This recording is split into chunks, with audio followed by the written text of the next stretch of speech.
young cast as a result of the P90. Little tails, all good. But we got so adept at those things, I'm not kidding, that we actually did a sequence. Our armorer was so good, Rob Fournier, and we did this sequence where we, tag team off each other, and we're firing down this hallway, and then Michael crosses me, and then Chris crosses him, and then I cross, and we reloaded in the middle of it, and we went around and around this hallway, and I think Martin Wood was directing, because that sounds like something crazy that he would make us do. And it was fantastic.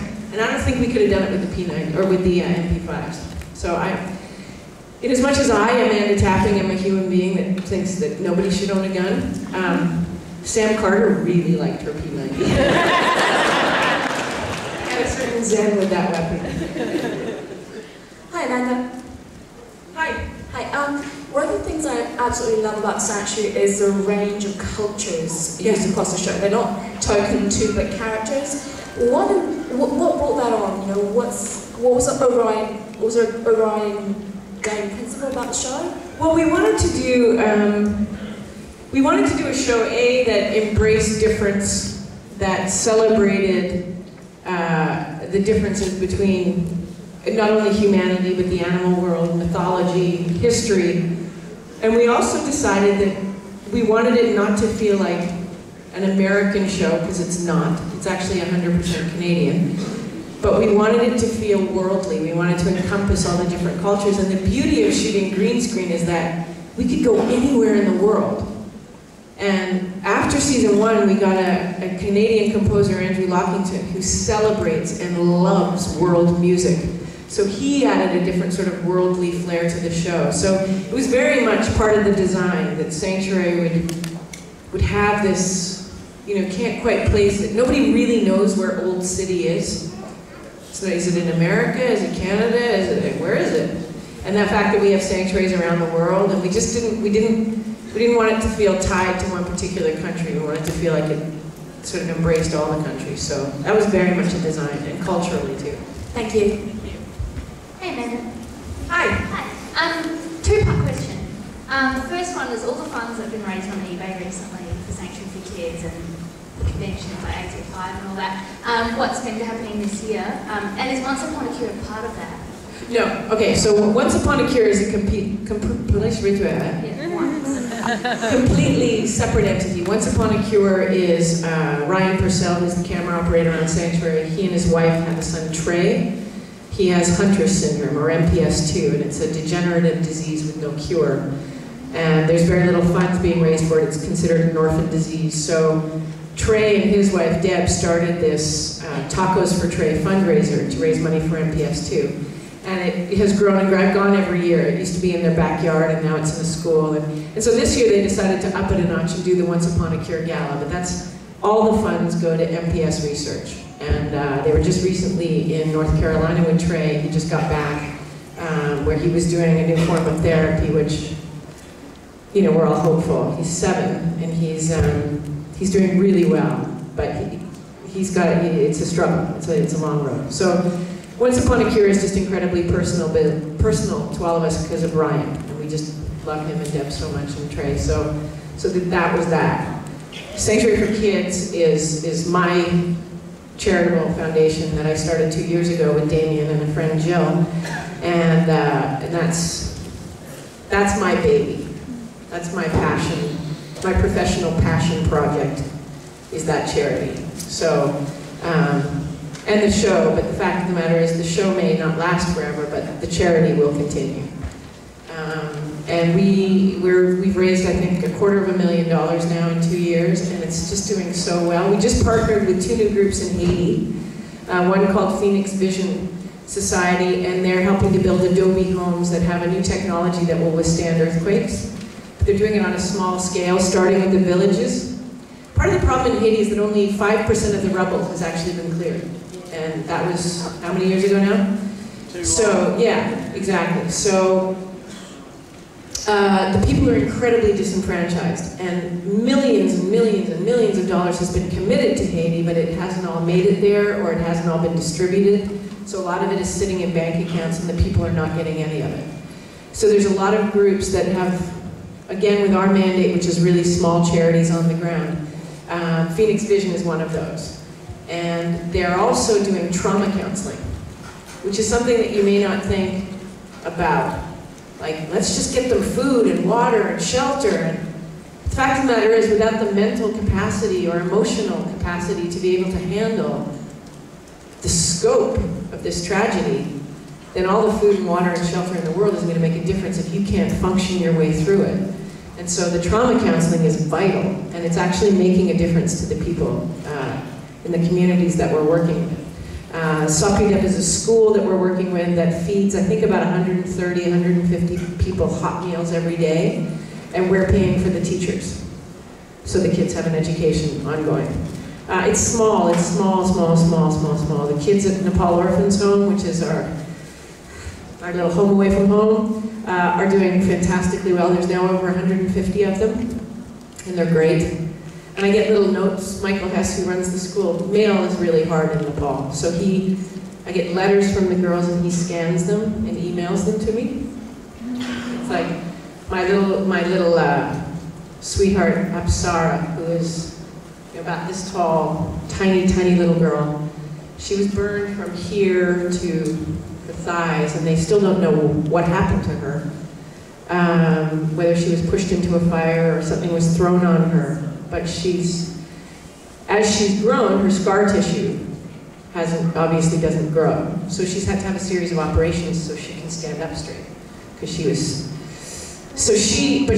you could meet this child, oh my God, you'd go crazy. She's so fantastic and got this bright face and this beautiful sense of humor, and she's a cheeky little monkey, and she hugs really well. She's just an amazing kid.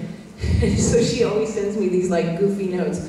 So she sent me one and she said, I have one pen, it is blue. I have one sister, it is you. Come back to Nepal soon. Love it. So yeah, stuff like that. I miss you, sister.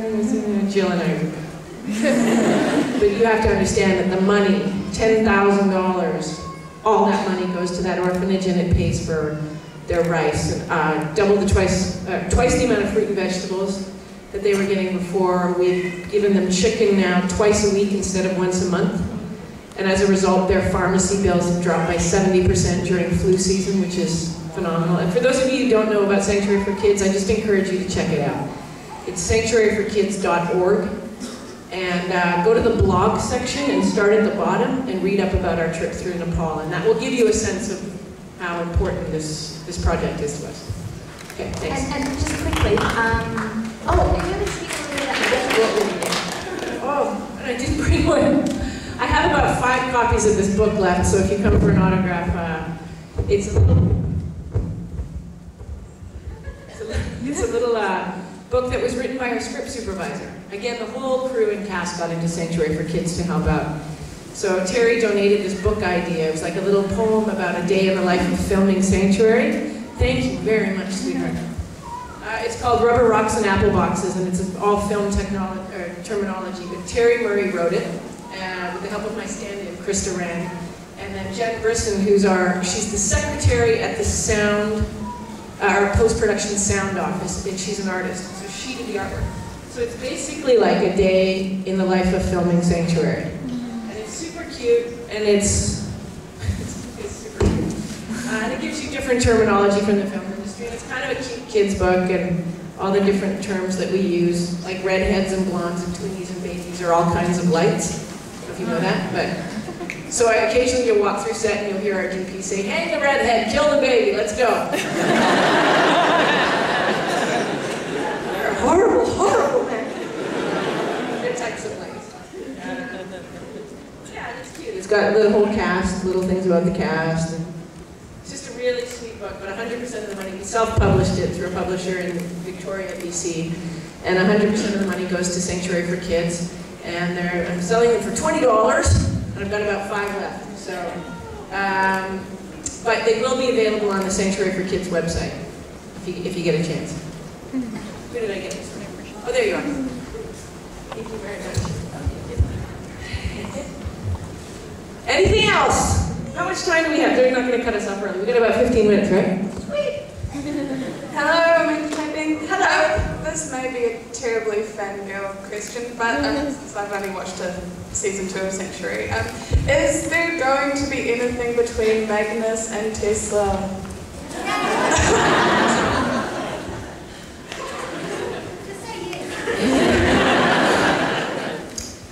There's nothing written necessarily about Magnus and Tesla. There's a very complex relationship, if there ever was one. They've known each other for so long. Season 4, something interesting happened, and it was really more about how Jonathan and I decided to play these characters and what we, we just wanted to have some fun and kind of add this like flirty element. I mean, they're best friends. He drives her crazy, and she drives him crazy. And yet there's this tremendous and profound love between them, as only people who have known each other for 150 years could have. So we just decided to flirt it up a bit, just for fun.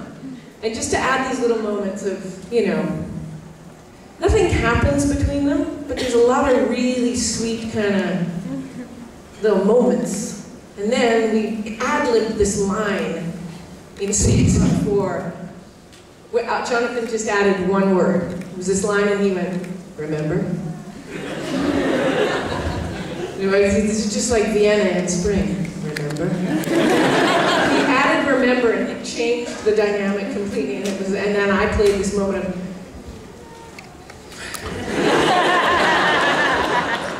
So nothing's been written. We also added something else that wasn't written. And, I mean, they have the choice to edit it or not. They can cut it out or not. But we just decided to play with the fun aspect of these two. And because, the vibe is slowly dying off or disappearing into the ether, the two of them really have each other. And so, season 4, just wait. You're going to love it. Yeah, we had a lot of fun playing, for sure. Hi, I'm here.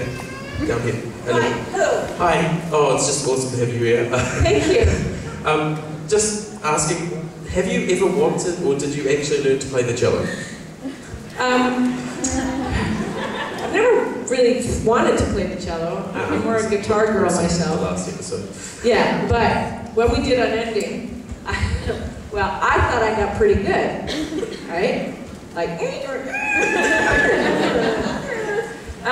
and then I started to kind of get into it, and there was a cellist there who was teaching me, and she said, you got the basics, you're not that bad. And then we started filming, and it was like, and the whole crew's like. So I would like to think that I wasn't totally horrific, but you might hear otherwise. Thanks. Thank you. Hi. Hi. I know you've probably heard it before, but I just wanted to say that at the time... Getting out of the light. At the time I first started watching Stargate, it was a time where there weren't very many powerful women on TV. Yeah. And your character showed me that there can be powerful women. So I'd like to say thank you for that, and ask how many other young women you've affected in that way that you know of. It's an emotional question, actually. There you go. I've been very blessed in that I received thousands of letters from women and young girls, specifically men as well, but primarily young women who have, for whatever reason, felt inspired by Sam Carter, and now some through Helen Magnus, some even just by me, which is crazy and great. But when you play a character like that, and she's so true to herself, and she's unapologetic for her smarts and for her strength, then I get a lot of really beautiful letters from women. I feel very blessed. I have a box collection of, it's the, whenever I feel like crappy and stupid about myself, I go, oh yeah. Be okay. But I feel, the only word I can say is it's a blessing. It's a blessing. Yeah, so thank you. You wanted to be an astrophysicist until you actually took physics, yeah. Because it's a bit difficult. Great, that's so great. What would your dream role be?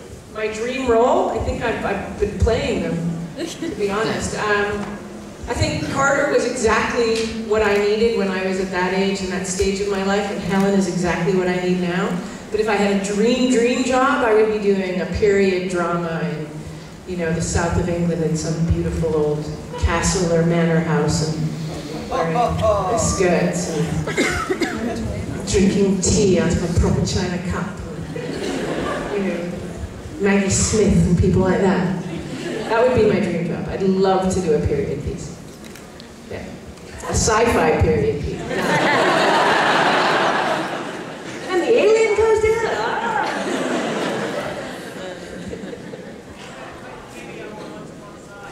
What's that?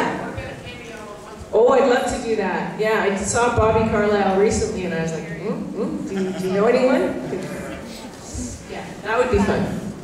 I use some of your scenes from Stargate in my drama class to teach the students about to teach the students about interactions between team members in a play, right. Particularly body and vocal and facial expression interaction. Did you find, because of course, with a lot of them you were with them for 10 years and others for 8 years, did you find as you went through the series a lot of those things became much more natural? Oh, absolutely. Absolutely, and in fact, learning lines became a lot easier because I knew how Michael would be saying his lines, or Chris, or Rick, or Ben, or Claudia. Like, you got to the point where you just, there was a very, very cool shorthand. We didn't have to say a lot to each other to understand, and that, to me, is the coolest thing when actors are that comfortable with each other, that it's safe. You just go, you know, I'm going to try something. Yeah, try it. But for the most part, you knew, we understood each other's characters and the performance of those characters so well. It actually shows. Yeah. In the later episodes. Yeah, I think so too. Yeah, thank you. Yeah. Hi.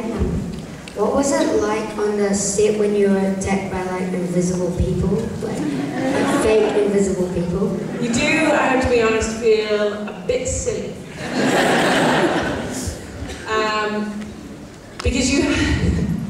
Because A, we're a goofy set to begin with, and B, you have to make it real. You have to sell it for the audience, right? You can't, you know, but you do feel a bit dumb. I know. It's a bit goofy, but, and to get through a take without laughing. And there are times where things like that, you go, you ask your fellow castmates to leave the set, because you know they're just behind the cameras going. Yeah. I mean, it's fun, but you feel a bit goofy, to be honest. What was your favourite and your most embarrassing practical jokes that you either played or someone played on you?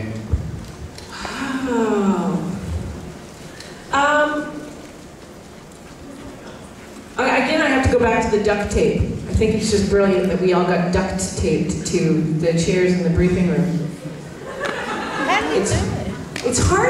It's hard to pick a favorite because I'll tell you what, every single day we did something to crack each other up. So every day behind camera there was something. The boys would goof off on something, or, you know, I'd be smirking away behind camera, or Terrell and I would be pulling silly faces, or every day it was the juggernaut of practical jokes just to get the scene shot. And the laughter and the laughter. And that, I mean, to be specific, I don't know if I could come up with a specific one. I mean, there was a time that Chris Judge wore tearaway pants. Did you hear about this? No. We were shooting the episode Unending, the one that ended the series, ironic. And he wore this like G-string with the SG-1 logo. And these tearaway pants. So I'm doing the scene with Beau Bridges, and he's dying. And the doors close, and I'm crying. I get up, and I go, and the door opens, and Chris is standing there, and we're just supposed to have this really nice hug, and, you know, moment. So, the door opens, and Chris is standing there, and all of a sudden he goes,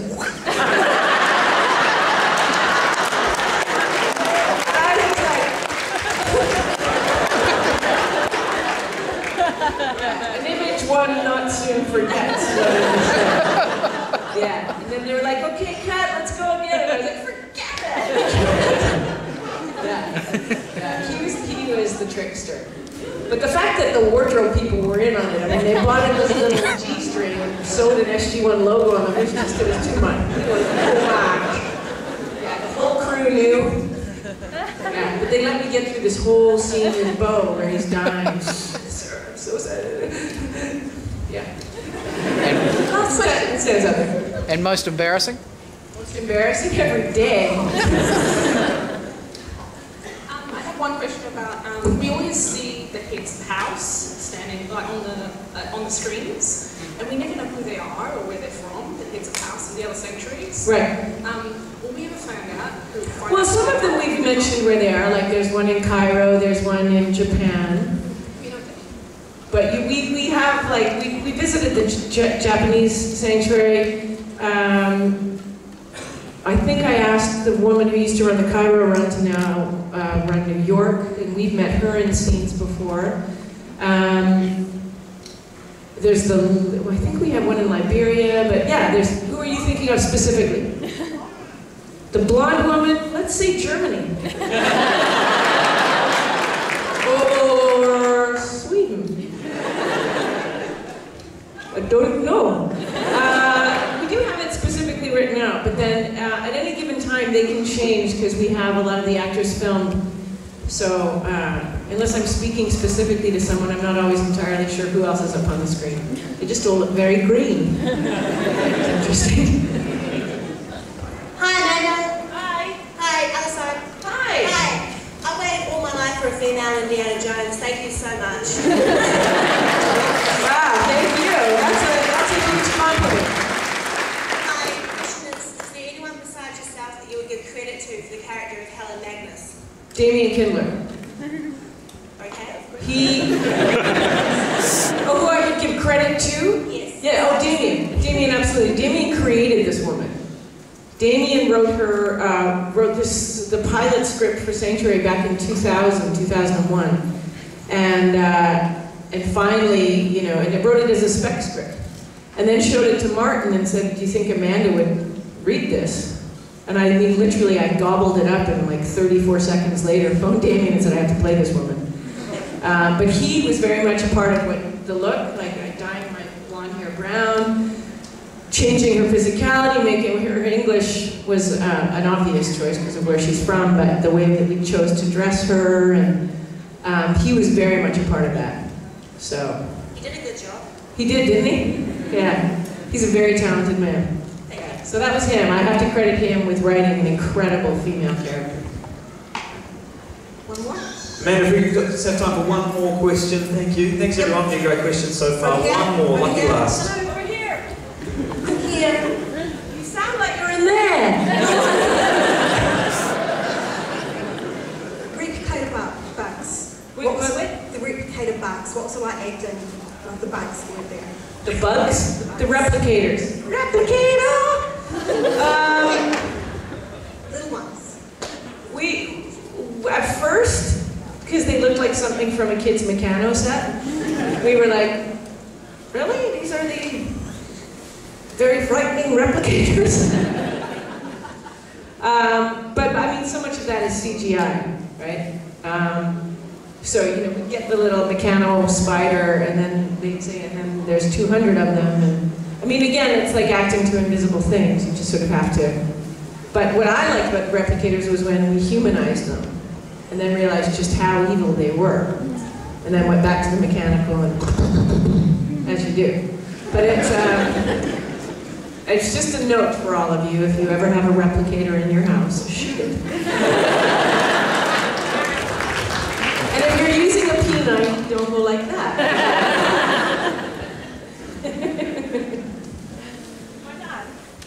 Unfortunately, that is all the time we have for Amanda. Give her a huge round.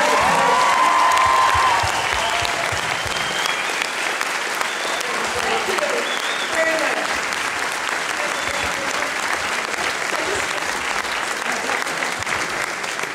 You're lovely. You've made me feel very, very welcome. It's like coming to family. You've all been very sweet, so thank you so much. Have a great day. You're welcome.